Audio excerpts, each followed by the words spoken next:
Hey guys, Brandon here.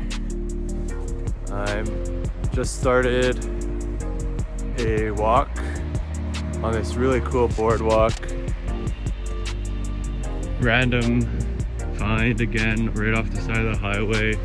It's called, name is what brought me in, Ancient Forest.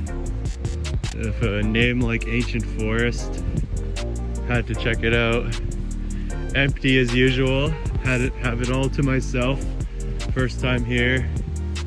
Waterfalls.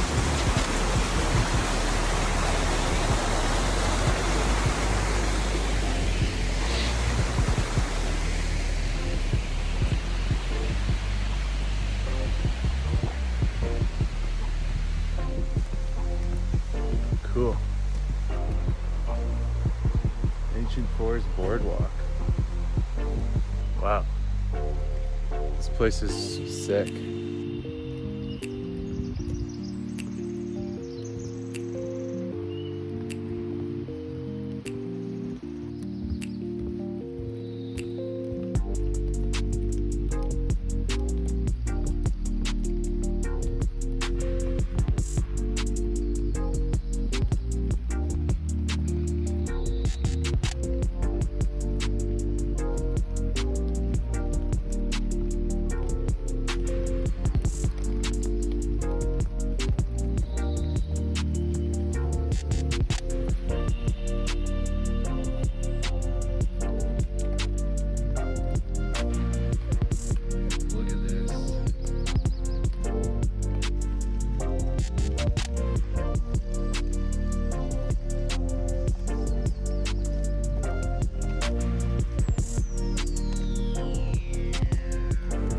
I'm gonna do a little talk, just no plan in general, just to get some feelings about attachment. My experience so far related to depression, anxiety, fear, and what it is I was adopted when I was very little, so never met my biological parents. So that's a fear of abandonment. I was literally abandoned and given feelings, perceived it as feelings of unworthiness, like no one wants me. As a result, when I'm older, I'm all alone. I push people away. I don't feel like no one wants me. I feel like people who like me will eventually leave. This is cool.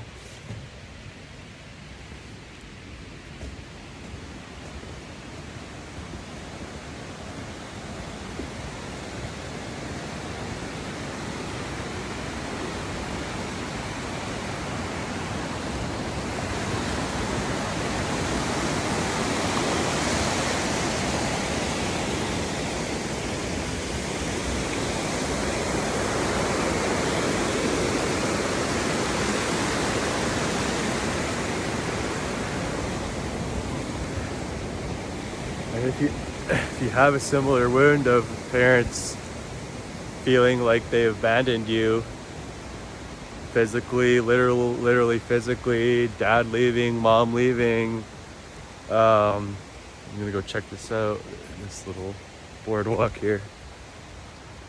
Or even if they're both there, but they abandoned you emotionally, not able to meet your emotional needs.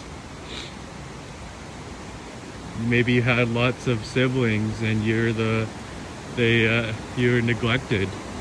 That's a form of abandonment. If you're neglected, even if you're a single child, you could still be neglected.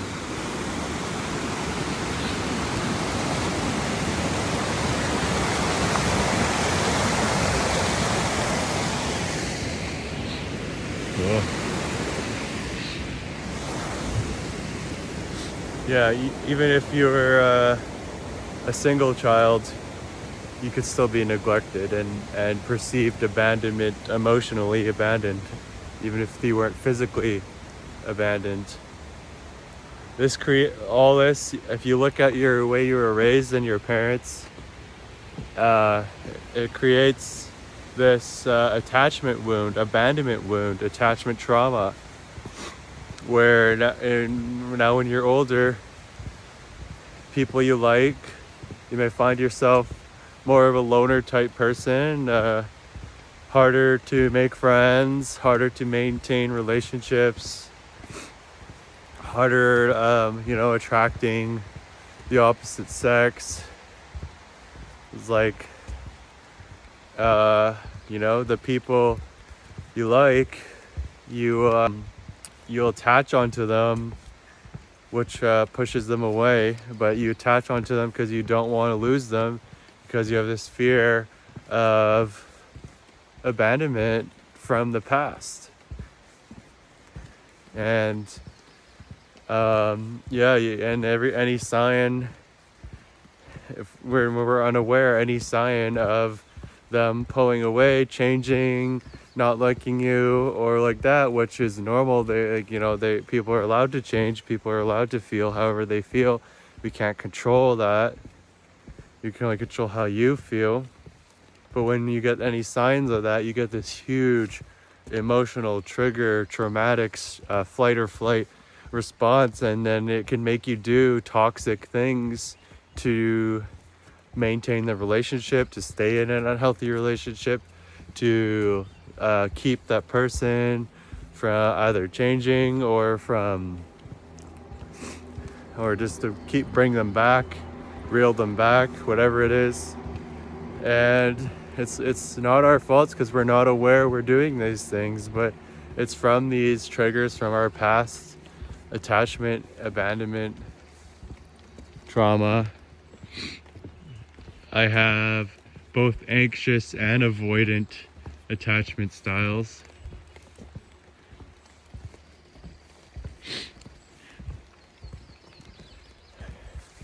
Anxious is the fear you're going to lose someone, so you're always anxious, you can't be yourself, overthinking, caring of what they think. Avoidant is afraid of hurting yourself and afraid of hurting others, one or the other, and so you avoid them completely just to avoid the pain completely, avoid potential pain, avoid potential conflict. But so what been doing now this 2020 awakening is using those people that come into my life that I'm attracted to on a high level, that bring out this triggering response in myself right back to the womb of my mother, and then my adoptive parents unable to meet my emotional needs. I was the bottom of 6 kids, and as well as never met my biological parents. So I have these extreme abandonment wounds, attachment traumas that I'm really familiar with now. But I can, try it this way, guys.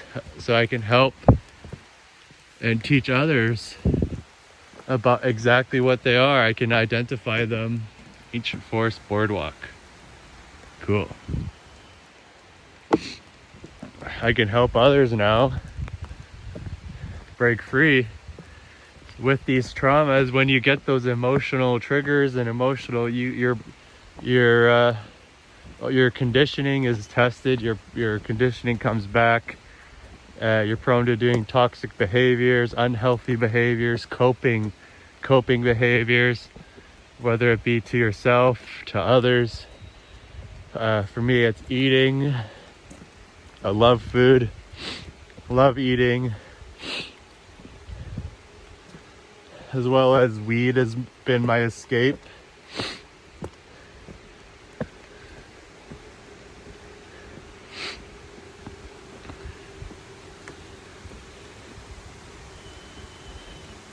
How do you get out of those messes? Because when you're triggered, overcome by these triggers, when when the people do these things, and it's not them, it's your own triggering ego fight or flight response. So it's very hard. It takes a very, very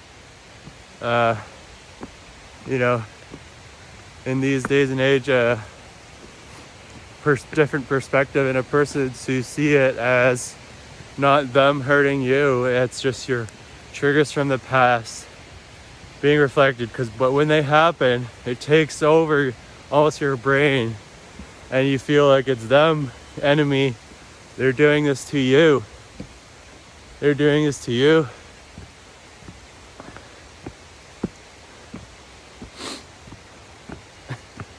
But we only hurt ourselves. I only hurt myself with what I attract. I take full responsibility for what I attract into my radius, my aura, and whatever I'm attracting is just a reflection of how I'm feeling on the inside.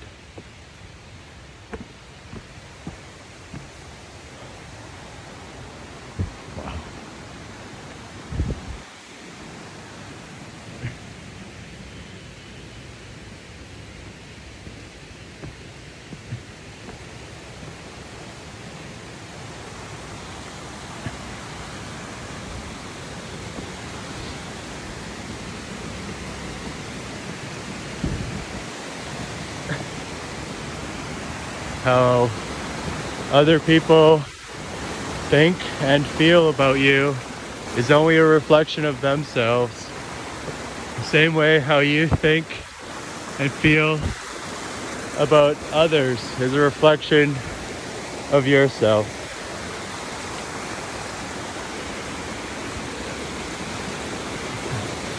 Beautiful trail, guys.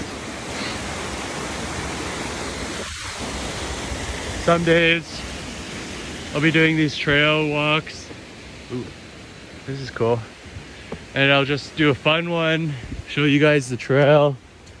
Other days I feel like ranting and talking, and I call it raising awareness, informative videos on these, raising awareness on the subjects, because codependency, narcissism, attachment stuff. This is the stuff, the secret stuff that pretty much is what's going on in the world. This is what the reason behind why everyone does anything, like everyone who's unaware, they're being run by these things. Unless you're born into a peaceful family,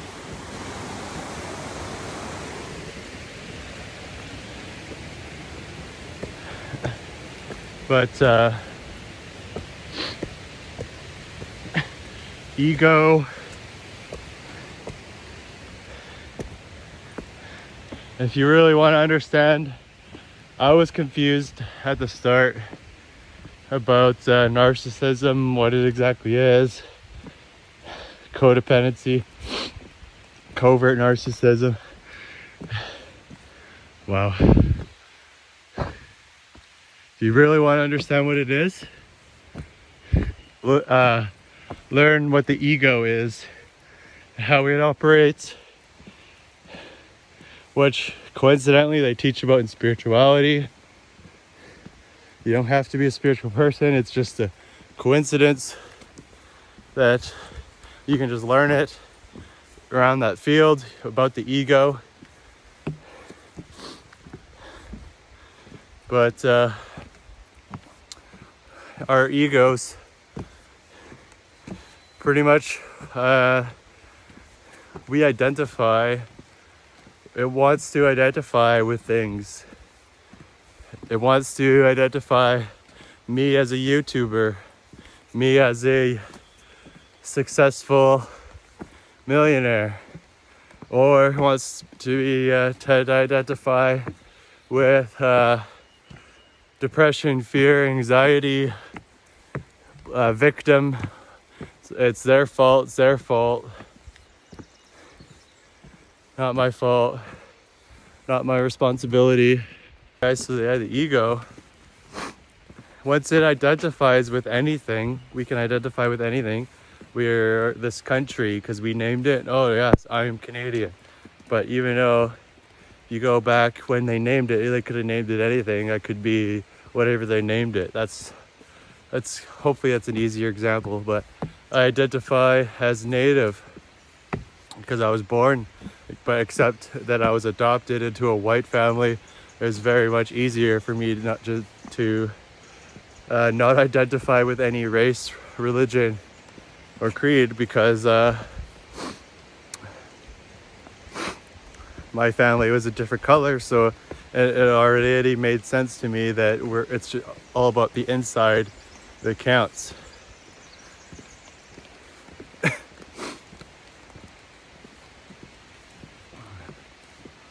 We're all fractals from the same stars, shining out like crystals, each one of us. But so yeah, when we identify with I'm right about something or I am wrong about something, so let's just go with the right. If we identify with that, it wants to defend. It doesn't want to be wrong or right, like depending which one, but it will defend when it's threatened.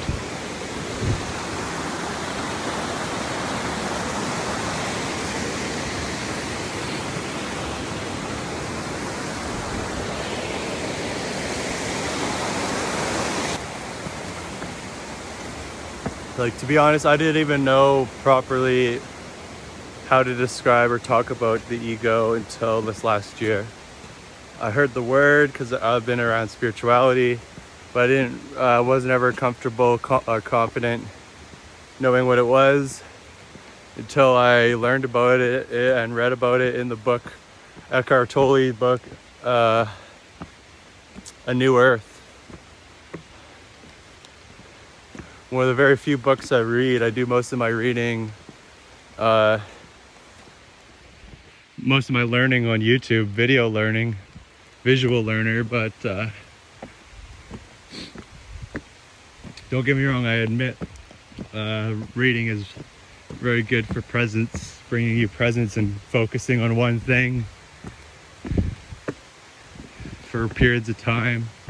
I do most of my learning through video. But yeah, Eckhart Tolle, he's really good at teaching about the ego on YouTube. He has tons of videos and on posts weekly, and also books, really good books that for me just clicked. It was a universal time and moment for when I finally picked it up and read it. Things clicked every time you read it. It's a book that you read, it literally brings you to the present moment. Yeah, the ego, guys, is very related to the attachment. If you really want to master yourself, learn about yourself, it's really good for every single person, human being in the world, in my opinion, to know what ego is in themselves, related to others.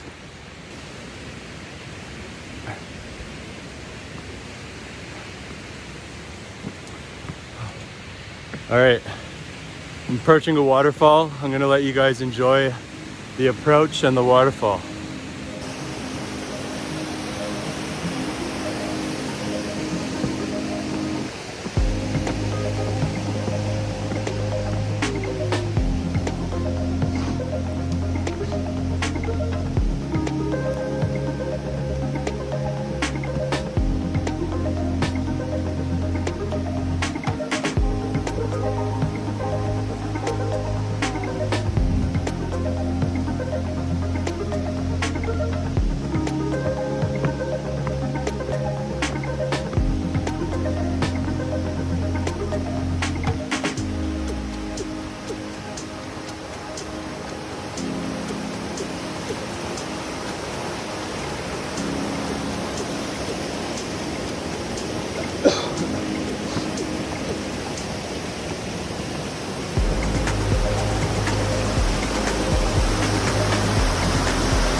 here we are.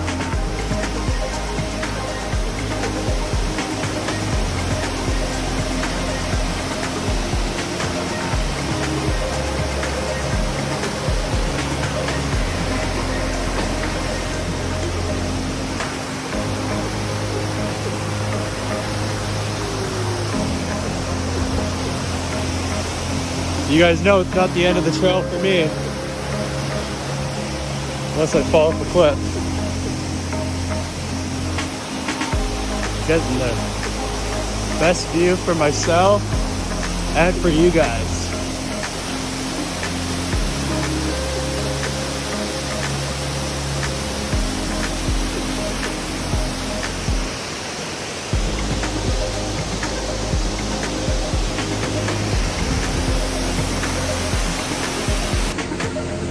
That's dope.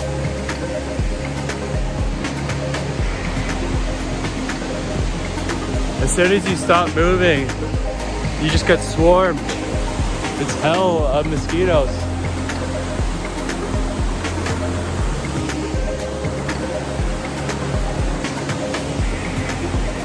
Oh yeah. I stopped for literally like, it was 10 seconds at the top of the waterfall. It immediately swarmed. I saw at least 30. Nice cute little bench. This was another successful random detour. Again, just driving down the highway, random turn. Didn't know this was here, ancient forest. That's what van life is about. Into the unknown every day. Never know what you're gonna see, never know. And things are so much better when you don't know. And you have no attachment to outcome. Ego, related to the ego. When you don't have a attachment to an outcome with a person, place, or thing, or idea, outcome, how you want it to go. If you go into any interaction, thing like, I really want this to go well, I really want this to go well, you won't be yourself. Because you'll be subconsciously people-pleasing because you want it to really go well, and you won't be yourself. And I know all about that. Leaving myself, abandoning myself, because I was abandoned when I was little, so I need to, it's a practice now of always coming back to myself. But yeah, where we get with the van life, always going to the unknown. I mean, you could do van life with a plan, I guess, as well. I do have a loose plan, like I'm headed to visit a friend in a town across the province, but I got it's like a loose, like I could take my time. I'm not like scheduling there to there. I make sure I plan for this time of random turns. So I guess I am planning for random turns down gravel roads, dirt roads, attractions like that, but I still never plan exactly where I'm gonna go here this time, then to there that time, then to there that time, and then see this, that, and then, because you miss out when you do that. In my opinion, it takes you out of the moment of spontaneous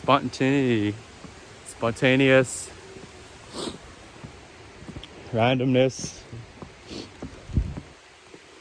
no expectations. The only expectation I had immediately when I got the name, though, Ancient Forest, passing this, I'm like, all right, this has got to be dope. And it is dope. Definitely glad I made this one. Rat found this one. And then also, you never know when you're going to be back. It could be never, it could be whatever. So you got to see these places. So finding a lot. I drove 700 kilometers yesterday, but it took me 8-9 hours because of lots of detours, stopping, small towns, checking out them. You've struck gold. Yeah, guys, this is my little speech and walk through the ancient forest. You're watching Sacral Adventures about attachment, you know, abandonment, wounds. They come in all shapes and different sizes, these demons or wounds or gifts, blessings, because I'm so familiar with these now. Also a highly sensitive person, so I'm very familiar with these things now. I could totally help others, you know, once I fill my own cup. But that's my plan. My journey is with this YouTube channel, and my second YouTube channel, Millennial Guru. Sacral Ventures is going to be more adventures and my own personal vlog and feelings, and Millennial Guru channel is going to be more for just self-help.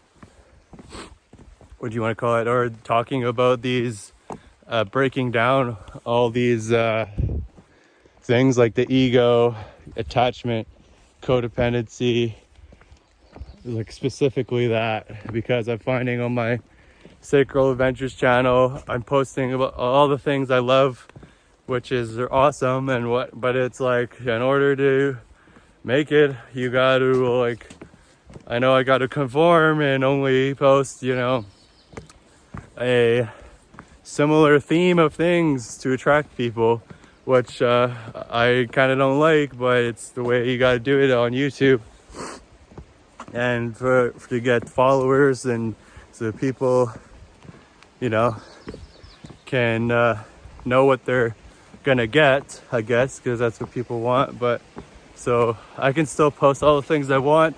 I just got to divide the channels they're going out to now. And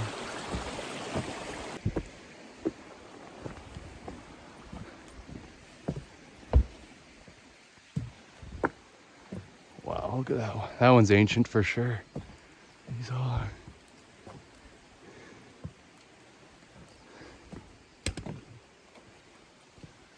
Wow, that's huge, guys. These roots on these things are massive. Wow.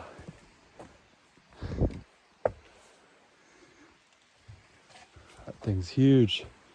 It's for sure ancient. I wonder how old that is. Wow. That's... Alright, guys.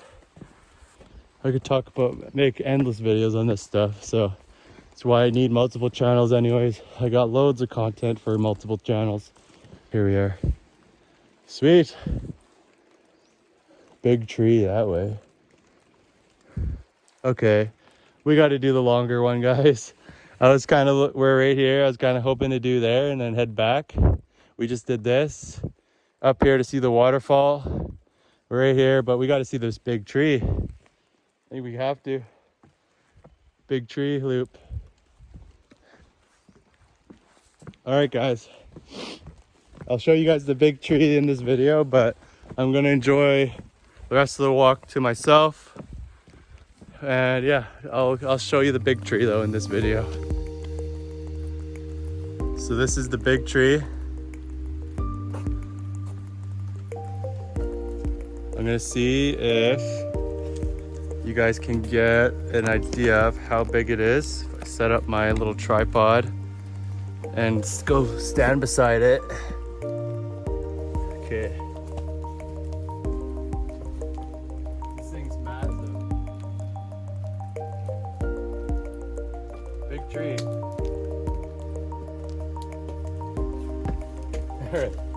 I like being the star of the show. But the big tree is the star.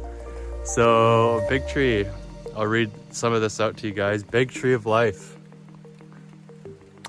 Understatement for this grand giant. Measuring 16 feet in diameter, 16 feet around. Wow. Western red cedar, estimated to be at least 1,000 years old, maybe 2,000 years old. That's a pretty wide gap. 1,000 to 2,000 old. It's almost impossible to know the exact age of the big tree. Why? Because of rotten interior, difficult to date. Okay, wow, that's sick. Cathedral-like qualities. Wow. Majestic forests of the world. Cedars are meaning tree of life. Certainly in a lifetime of at least 1,000 years old, it says. Please don't touch the big tree. The roots are very sensitive. In a very short period of time, the bark can become stripped away. Cool.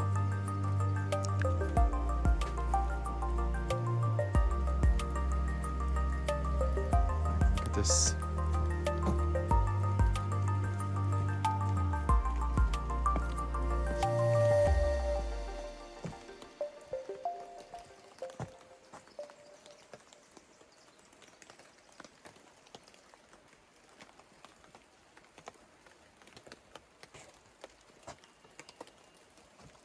Like, wow.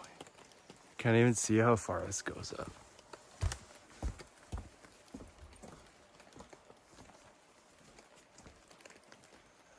I mean, all these ones are massive right here.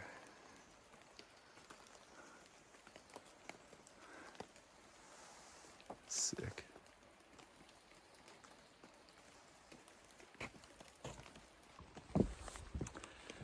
Yeah, guys, one last little spiel. But yeah, when we attach to people that we like, because we don't want to lose them. Maybe we've been alone, very, very lonely for a long time as well. That added on with our attachment styles, with our abandonment trauma, our attachment trauma, attachment wounds. When we attach to these people, if they change, if they want to let go, or even if you know you have to let go, maybe you're the one who knows you have to let go and you're attached. It's one of the most hardest things to do, you guys, is letting go. The hardest things to learn how to do. Once you learn how to do it, because we're not taught how to let go in our society. But once you do it, it becomes easier and easier. But because we're not taught, it is one of the hardest things to do, is letting go. But so many people are not aware of this, so they hold on to these people, hold on to ideas, ideologies, beliefs, opinions, hold on to anything, attachment. But with people, a lot of it has to do with people, but it's the attachment trauma is triggered.